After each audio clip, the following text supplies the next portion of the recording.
2023 সালের 7ই অক্টোবর ফিলিস্তিনের হামাস যোদ্ধারা ইসরায়েলে প্রবেশ করে আক্রমণ চালায়। আল আকসা ফ্লাড নামে সেই অপারেশনের পরে ইসরায়েলও পাল্টা অভিযানে নামে। ফিলিস্তিনের গাজায় যুদ্ধ শুরু হয়। যথারীতি লেবাননের হিজবুল্লাহ গোষ্ঠী হামাসের সমর্থনে ইসরায়েলকে লক্ষ্য করে মিসাইল ও ড্রোন ছুড়ে মারে। নতুন করে যুক্ত হয় ইয়েমেনের হুতি বিদ্রোহীরাও। তারাও দূরপাল্লার রকেট ও ড্রোন দিয়ে ইসরায়েলে হামলা করে। এই সংঘাত ছড়িয়ে পড়তে পারে পুরো মধ্যপ্রাচ্যে, এমন আশঙ্কা অনেকেই করে আসছেন। সেই আশঙ্কার পানে পারদ ছুঁড়ে মেরেছে ইসরায়েল।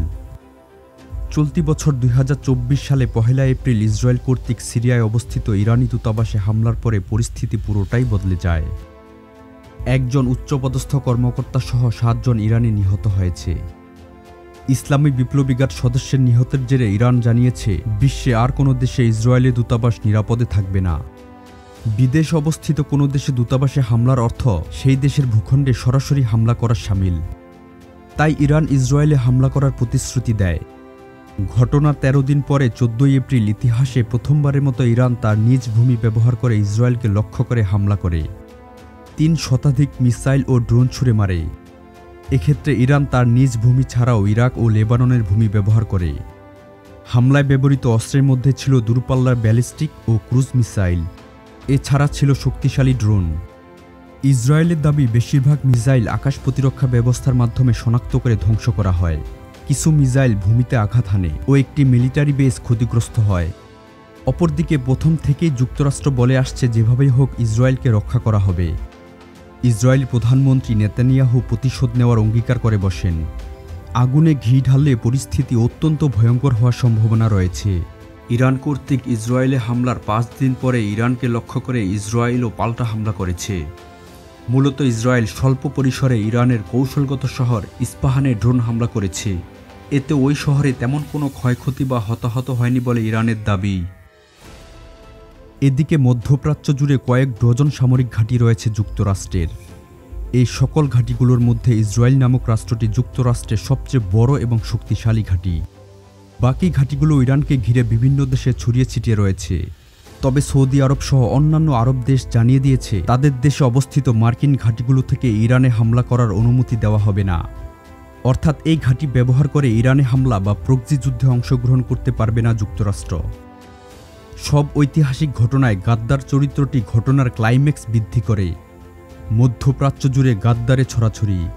জর্দানের কথা না বললেই নয়, জর্দানের রাজা পুরোপুরি বকে গিয়েছে।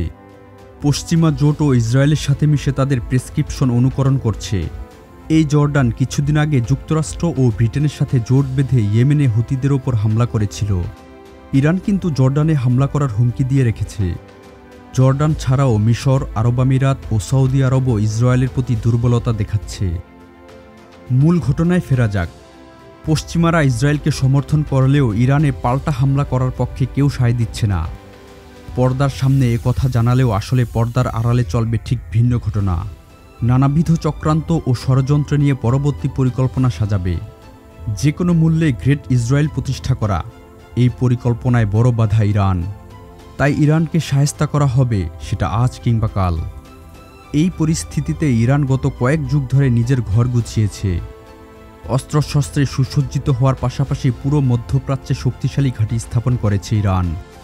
লেবাননের হিজবুল্লাহ, ইয়েমেনের হুতি যোদ্ধাদের যত্ন করে তৈরি করেছে ইরান। ইরাক ও সিরিয়ায় ইরানপন্থী একাধিক গ্রুপ রয়েছে। তাছাড়া ফিলিস্তিনের হামাস সহ বিভিন্ন গোষ্ঠী ইরানের প্রত্যক্ষ মদদে ইসরায়েলের সাথে যুদ্ধে লিপ্ত। এই অবস্থায় ইসরায়েলে এই নজিরবিহীন হামলায় ইরান শুধু তার নিজ দেশ থেকেই নয়, ইরাক, সিরিয়া ও লেবাননের ভূমিও ব্যবহার করেছে। তাই যুক্তরাষ্ট্র ইসরায়েলের সামনে কঠিন চ্যালেঞ্জ, কারণ এককভাবে ইরানকে আক্রমণ করলেই হবে না। সেই সাথে আরব বিশ্বে ছড়িয়ে থাকা ইরানের প্রক্সি যুদ্ধের অংশ এই সকল গ্রুপগুলোর সাথেও লড়তে হবে, যারা ইতোমধ্যে বেশ শক্তিশালী অবস্থানে রয়েছে। নিশ্চিতভাবে বলা যায় ইরানে হামলা হলে সেটা দাবানলের মতো পুরো মধ্যপ্রাচ্যে ছড়িয়ে যাবে। আরব বিশ্বের বাহিরেও ইরানের শক্তিশালী অ্যালায়েন্স রয়েছে, যেমন পশ্চিমা বিরোধী শক্তি রাশিয়া ও চীনের সাথে নিবিড় সম্পর্ক গড়ে তুলেছে।